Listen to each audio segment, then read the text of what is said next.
Some of the regulars here know I've been a Hot Wheels designer for the past few years, and that was an amazing ride. I got to create some iconic items that people of all ages have come to collect, race, and modify. But things have changed, and so did my journey. Why? Well, I've shifted gears in my career.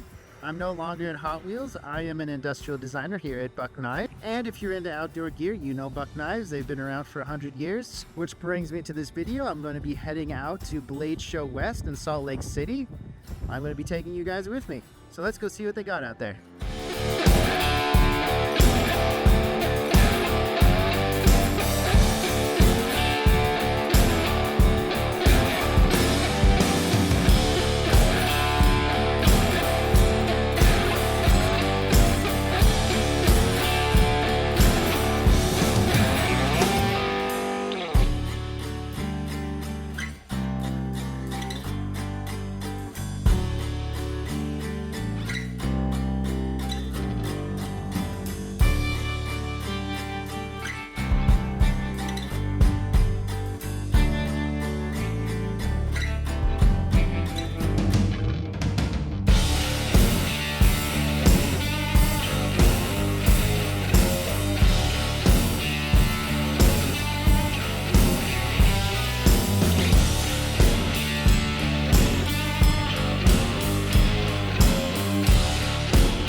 Can I get your check again on camera?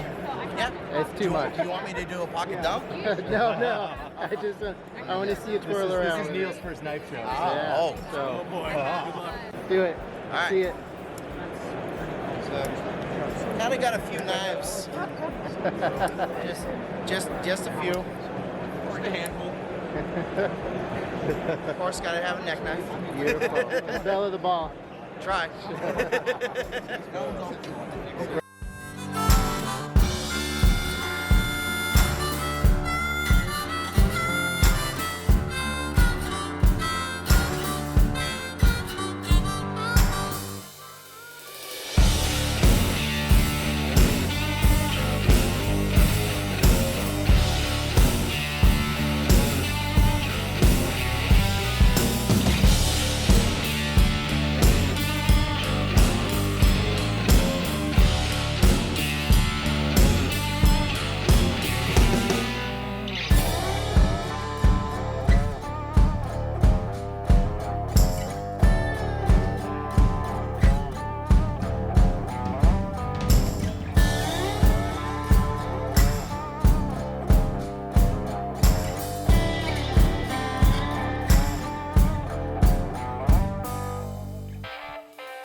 I'm here with Michael, or Mike.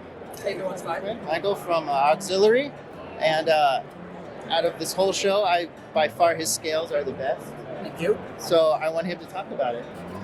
So I take a lot of pride in my scales, of course, and the one thing you'll always notice is I often do the textured scales. It's kind of a staple in what I do. And while it may seem very random, it is not. It takes way more planning than I care to admit. but it does intended to fit your hand like a glove, and certainly does that. But moving on from this, we'll talk about what I really like, and that's when getting to the segmented scales. Multiple materials, get really intricate things going on. Something like this, where you get a liner connecting everything, making it all very coherent. And on this guy, we have standard black G10. This is a newer material here called AmeriGrip, which is a hybrid of rubber and G10. It takes all the easy machinability of G10, but adds a lot of extra grip with the rubber involved, and it makes for a very, very tactile grip, especially with the bead blast on top of that. This thing is not coming out of your hand. When we move a little down further, and we'll talk, I know you might want to talk about cord wraps, but we're going to talk about cord wraps anyways, because they're a really important part of my handle setup. And the same thing, it's all about texture, grip, and these are fully impregnated with marine grade resin, so you will not see these move or absorb anything that are on there for good. But they give a very locked in grip, because every little bit of extra meat from your hand is sinking right into every one of these valleys on here.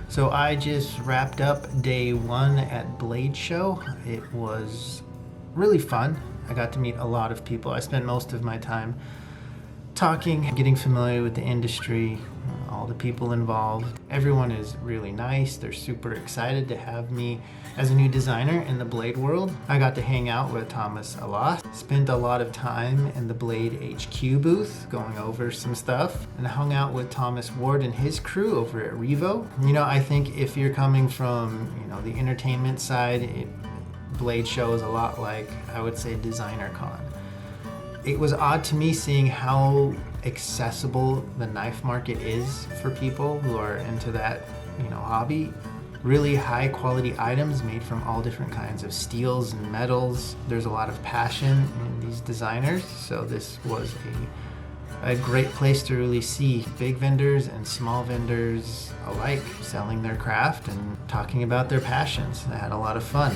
We're going out to dinner tonight with a lot of the heavy hitters, and it's going to be really fun getting to know everyone, how they work, what they do, and just getting more involved with the community. So this was a great eye-opening experience. I'm going to be going to a lot more of these things. There's SHOT Show and Blade Show Atlanta, off the top of my head, but I'm really excited for this new venture and design journey that I'm going on. So hopefully I can get this edited tonight and out early, and then do Blade Show Day 2 in the next few days, or I may just edit everything together. We'll find out. 4 to 6 days later.